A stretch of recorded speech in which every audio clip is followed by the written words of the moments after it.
Okay, welcome back. Sonny Osarabo joins us. He's a publisher. Thank you for coming on this morning. Thank you very much. Good morning. You know, in light of all that is going on, certainly people want things to be done differently and better, to say the least. But we know that former vice president and candidate of the PDP for the last election has called for some sort of unification for political parties so that it can move forward. We've also our former president Obasanjo saying democracy as it stands now doesn't seem to be benefiting Africa. He wants Afro-democracy. And several others. Labour Party, the candidate, former presidential candidate, Peter will be talking about how we need to have proper electoral, probably political reforms. All these calls aimed at ensuring that we just get things right moving forward. So if you were to, give us your thought as to, first, all this calls, because these people have been in different offices, so people will always look back at what they've done as to what could have informed this call, how genuine or otherwise. How do you place all of this? Yes, good morning. Thank you very much for having me. It is easy for people to come out and criticize, especially when they leave government. We all witnessed their stay, their tenure in government, and what they did. Many of them promised us so many things, juicy things, and at the end of the day, they ended up failing us.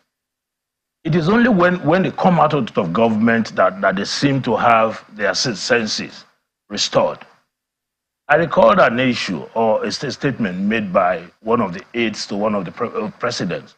He said, when you get to the villa, you seem to lose your senses. You cannot get it again. There's a particular thing that will not make you to reason straight. Most of them go there. They tell us, oh, they will hit the ground running.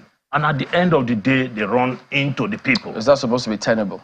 It's not tenable.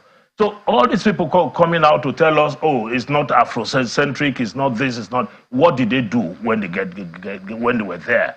Does it mean they're not making valid points? They are not making valid points. This country, if you ask me, the political elites, they have been the one manipulating everybody. It is when they get out and they feel, oh, they do not have a way, they want to be relevant all the time. So doesn't that then validate the point? You say they manipulate the people. Yes. Which they are saying that should change. So how is that not the point? What they're asking for example, the former vice president talked about merger. We're not talking about merger. Merging on a structure that is already weak. The structure called Nigeria today can no longer take the weight of the decay in the country. There was a time somebody made a point that, look, let us break this thing down. The weight of what the quantum of the problems in Nigeria, one president cannot take it. Let us have 6 vice presidents who will take responsibility, who will take part of the burden away from the president. But so many people waved it aside. Obasanjo had been in and out. What did he do? Somebody said, let me say jokingly, he said, we have 3 organs of government. 3 organs.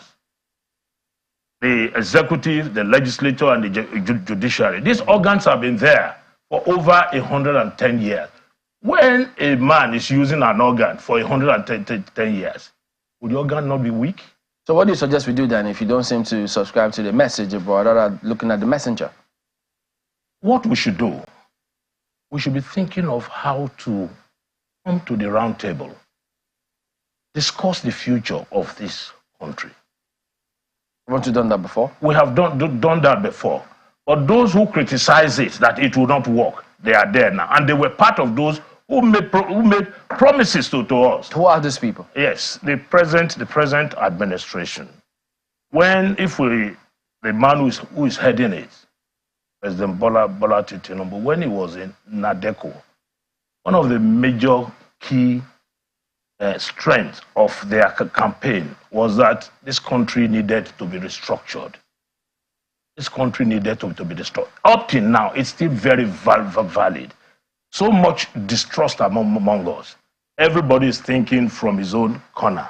the judiciary is making a mess of itself. How? You get into the judiciary, for example, the judiciary led by Akpabio.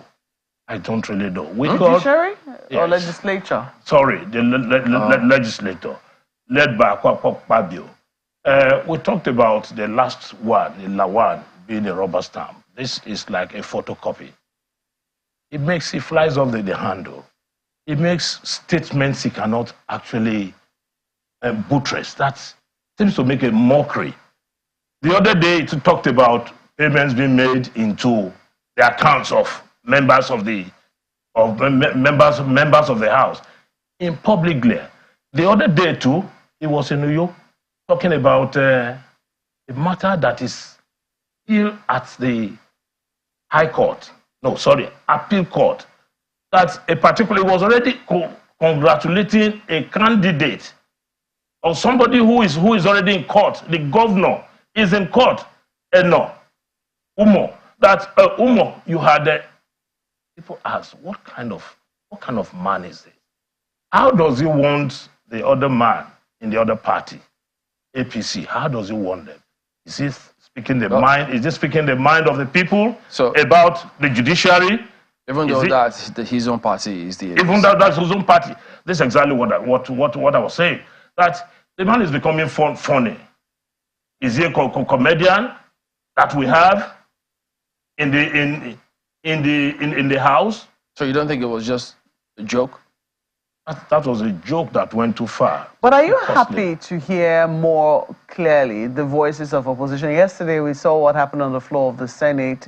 We've heard from former Vice President Atiku Abubakar calling for a merger. And we also saw yesterday presidential candidate of the Labour Party, Peter Obi, speaking up on within the office of the Labour Party, saying that he's not desperate to be president of Nigeria. What he's desperate for is to see a Nigeria that works.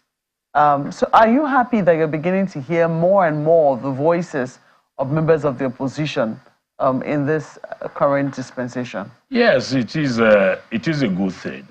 It is a good thing. It's a welcome development. But my fear is that how far can they push it through?